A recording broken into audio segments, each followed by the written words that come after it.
විදේශගතව සිටියදී ලංකාවට රැගෙන ආ සංවිධානාත්මක අපරාධකරුවෙකු වන සුජීව රුවන්කුමාරද සිල්වා නොහොත් ලොකුපැටි නැමැත්තා සම්බන්ධයෙන් අවශ්‍ය වුවහොත් රඳවා තබාගෙන ප්‍රශ්න කිරීමට පියවර ගන්නා බව පොලිස් මාධ්‍ය ප්‍රකාශක ජ්‍යෙෂ්ඨ පොලිස් අධිකාරී බුද්ධික මනතුංග මහතා පවසනවා. දිවයිනට රැගෙන ආ ලොකුපැටි නැමැත්තා සම්බන්ධයෙන් සිදු කෙරෙන ඉදිරි විමර්ශන කටයුතු සම්බන්ධයෙන් අදහස් දක්වන පොලිස් මාධ්‍යවරයා අද ඒ බව සඳහන් කළා. උපුටා ගැනීම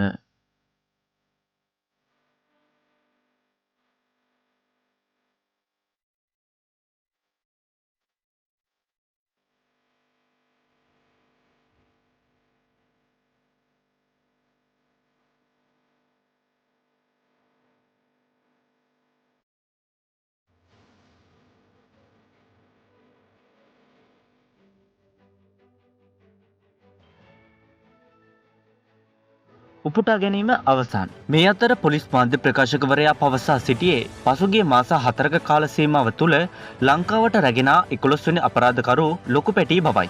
එමෙන්ම ලංකාව තුළ අපරාධ සිදුකර විදේශ රටවල ගොස් මෙරට අපරාධ සිදු කරන අපරාධකරුවන් මෙරටට ගෙනීමේ ක්‍රියාවලිය දිගටම සිදු කරන බව පොලිස් මාධ්‍ය ප්‍රකාශකවරයා පවසා තිබෙනවා. ඔහු සඳහන් කර සිටියේ ඩුබායි, ඉන්දියාව, කැනඩාව වැනි රටවල සිටින මෙවැනි අපරාධකරුවන් 20කට අධික සංඛ්‍යාවක් ඉදිරියේදී ලංකාවට ගෙනීම සඳහා මේ වන විටත් අදාළ කටයුතු සූදානම් කර ඇති බවයි.